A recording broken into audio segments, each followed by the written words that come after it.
Hello friends हम constitution कर रहे थे और फंडामेंटल राइट्स पिछले वीडियोस में शुरू कर दिया था। आर्टिकल 19 पिछले वीडियो में किया था। आज आर्टिकल 20 है। याद करने का जो मेथड है या ट्रिक है वो हमने विकास दुबे से देख रखा है। वीस यानी कि विकास दुबे के नाम में ही जो आर्टिकल था उसी में उसको अधिकार दिए गए थे, फिर भी पता नहीं क्यों भाग रहा था। यानी कि आर्टिकल 20 में है ऑफेंस करने वाले के अधिकार, या कह सकते हैं अपराधी के अधिकार। देख रहे हो फ्रेंड्स, हमारा कॉन्स्टिट्यूशन कितना महान है। अपराधियों को भी अधिकार दिए गए। इसमें 3 क्लॉज हैं, 21, 2, 3। ओके, तो तीनों के एग्जाम्पल देखते हैं, सारा क्लियर हो ही जाएगा। एक एग्जाम्पल देखो फ्रेंड्स, निर्भया केस में 4 लोगों को डेथ पेनल्टी मिली और एक को बस 3 महीने की सजा मिली। आपको पता ही होगा, एक 18 साल से कम था। तो 21 में पहली लाइन तो यही है कि जिसको जितनी सजा का प्रावधान है उतनी ही मिलती है, उससे ज़्यादा नहीं मिलती।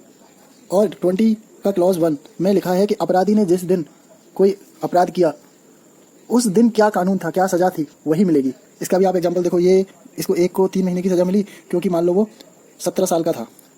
तो जब उसने अपराध किया तो 17 साल 18 साल से नीचे वालों को इतनी ही सजा मिलेगी जो मिली है उसे।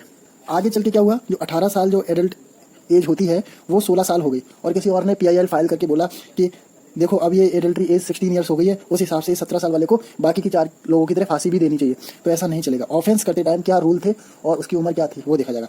यानी कि अपराध करते टाइम क्या रूल थे, क्या सजा थी, वो दी जाएगी। मान लो आगे चल के ऐसा हुआ कि जिसमें अपराधी को फायदा हो रहा है। फॉर एग्जांपल, पहले चोरी के लिए 1 साल की सजा थी मान लो, बाद में क्या हुआ, पार्लियामेंट ने लॉ बनाकर चोरी के लिए 6 महीने की सजा घोषित कर दी। फिर अपराधी बोलेगा, और अपराधी को 1 साल की सजा हो चुकी है, फिर अपराधी PIL फाइल करके सुप्रीम कोर्ट जाएगा, बोलेगा कि 6 महीने की सजा हो गई है तो मेरी भी सजा कम कीजिए। तो ऐसा करना पड़ेगा, सजा कम करनी पड़ेगी, क्योंकि अपराधियों को अधिकार है। आर्टिकल 20 आपको पता ही है। अब 20 का क्लॉज 2 देखते हैं।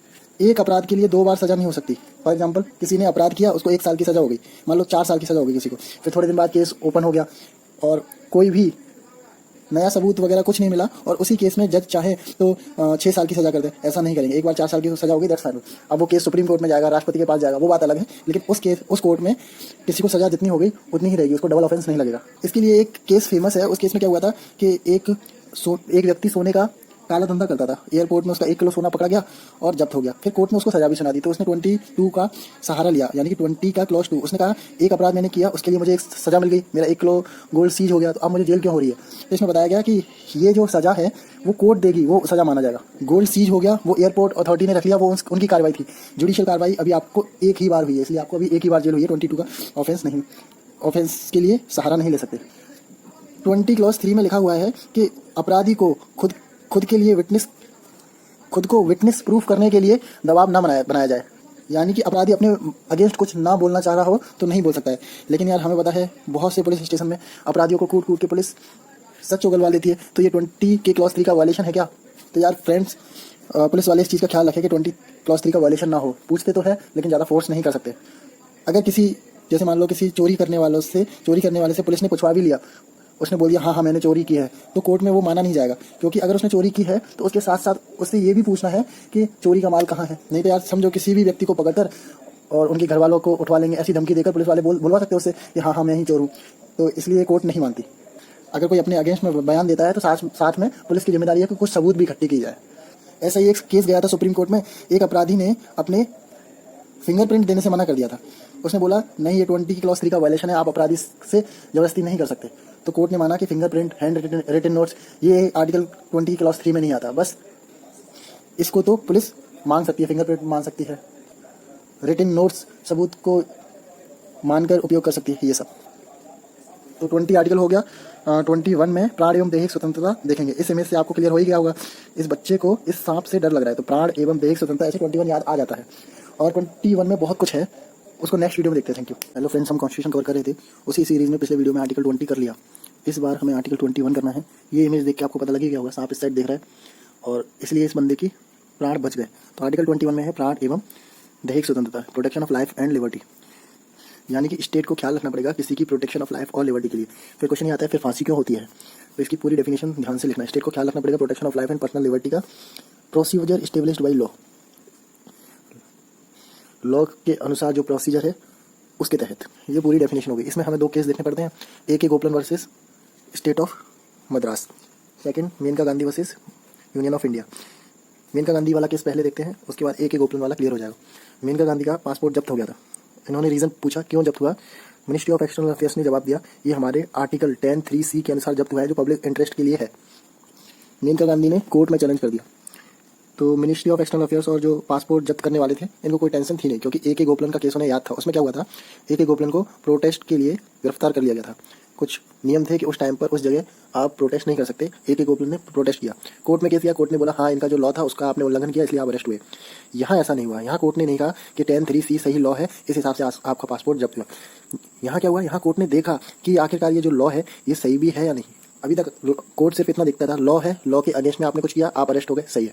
लेकिन इस बार कोर्ट ने ये जो लॉ है वो सही है या नहीं ये भी देखा। इसलिए Maneka Gandhi versus union of India का केस इंपॉर्टेंट है 1978 का। यहाँ से protection of life and personal liberty की डेफिनेशन वाइडर हो गई, क्योंकि अब कोर्ट ये भी चेक करने लगा कि ये जो लॉ बनाए हैं ये सही भी हैं या नहीं। जैसे ही protection of life and personal liberty की डेफिनेशन वाइडर हुई, इसमें कुछ फंडामेंटल राइट्स और ऐड हो गए। टोटल 11 है, उनमें से मैं कुछ याद करा देता हूँ। एक है विदेश जाने का अधिकार, दूसरा निजता का अधिकार, राइट टू प्राइवेसी, थर्ड निःशुल्क विधिक सहायता, मतलब किसी के पास पैसे ना हो फिर भी वो कोर्ट में अपना पक्ष रख पाए वकील करके। फिर है चिकित्सा सहायता पाने का अधिकार, अगर कोई इमरजेंसी केस में हॉस्पिटल में आया तो इलाज करना पड़ेगा। फिर है शिक्षा का अधिकार, ये तो बाद में 21A अलग ही सेक्शन बन गया। फिर है आश्रय का अधिकार। 7th है निःशुल्क खाद्य सामग्री, जो मजबूर है उनको स्टेट निःशुल्क खाद्य सामग्री प्रोवाइड कराएगी। फिर है शुद्ध वातावरण, ये भी हमारा एक अधिकार है, इसीलिए दिल्ली स्टेट काम करती रहती है इसके लिए। पब्लिक प्लेस पर धूम्रपान निषेध, आप कभी ट्रेन बस में जा रहे हैं और कोई धूम्रपान कर रहा है तो आप उसको मना करें, स्टेट लॉ सब आपके साथ खड़ा रहेगा, क्योंकि ये फंडामेंटल राइट है, आप मना कर सकते हैं। इतने सारे पॉइंट एक साथ तो याद आते नहीं है, इसलिए एक छोटी सी स्टोरी सुनते हैं। आर्टिकल 21 हमें पता है, ये पतला सा आदमी खड़ा है और प्राण एवं दैहिक स्वतंत्रता की बात कर रहा है इस सांप से। तो इस आदमी का दिमाग खराब हो गया। इसने कहा यहाँ सांप के सामने खड़े रहने से कोई सुरक्षा तो है नहीं। इसने अपना एक प्राइवेट बैग पैक किया जिसमें ऑब्वियसली कुछ मेडिसिन रखी, क्योंकि ये तो कंपलसरी है। ये प्राइवेट बैग पैक किया, इसमें कुछ मेडिसिन रखी, विदेश जाने का प्लान बनाया इसने। विदेश जाने का प्लान बनवाया, कोर्ट में कुछ कागजात बनवाए, पासपोर्ट वगैरह, ये मान लो आप, ये कागजात बनवाए उसने, और एयरपोर्ट पहुंच गया। एयरपोर्ट में उसके पास 2 ऑप्शन थे, या तो एयरपोर्ट के अंदर जो सीट खाली है वहाँ बैठे, या फिर एयरपोर्ट के बाहर सीट डली थी यहाँ बैठे। ये एयरपोर्ट के बाहर बैठ गया क्योंकि मौसम अच्छा हो रहा था। ये एयरपोर्ट के बाहर बैठ के अपनी फ्लाइट का वेट करने लगा। यहाँ पर एक शॉप है जहाँ पे समोसे वगैरह मिलते हैं। बारिश का मौसम था, बढ़िया, उसने समोसे खाए।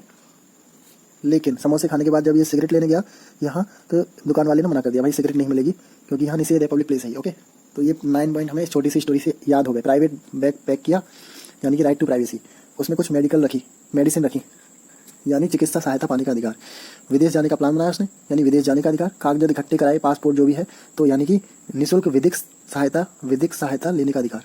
4 हो गए। फिर जब वो एयरपोर्ट पर गया तो बाहर खुले मौसम में, बारिश के मौसम में बैठा, यानी कि शुद्ध वातावरण का अधिकार। उसके बाद इसने समोसे लिए यानी कि निःशुल्क खाद्य सामग्री पाने का अधिकार। उसके बाद जब इसने सिगरेट मांगी तो वो नहीं मिली, क्योंकि पब्लिक प्लेस में धूम्रपान निषेध। छोटी सी स्टोरी याद रहेगी। अब क्वेश्चन में फेवरेट क्वेश्चन ये बना हुआ है एग्जामिनर के लिए, आर्टिकल 21 एंड इमरजेंसी। इमरजेंसी के टाइम पर आर्टिकल 21 का क्या होता है? पहले इमरजेंसी के टाइम पर आर्टिकल 21 प्रेसिडेंट सस्पेंड कर सकते थे, उनके पास ये पावर दी गई थी आर्टिकल 359 में, यानी आर्टिकल 359 के तहत प्रेसिडेंट आर्टिकल 21 को इमरजेंसी के टाइम पर सस्पेंड कर सकते थे। 1962, 1971, 1976 ये India China war, India Pakistan war और ये इमरजेंसी, इन तीनों टाइम पर आर्टिकल 21 सस्पेंड भी हुआ था। लेकिन 44th अमेंडमेंट संविधान संशोधन हुआ और उसमें 359 आर्टिकल को ही अमेंड कर दिया। अब आर्टिकल 21 को कोई इमरजेंसी के दौरान भी सस्पेंड नहीं कर सकता। ये आर्टिकल 21 था। नेक्स्ट वीडियो में हम देखेंगे आर्टिकल 22। Thank you.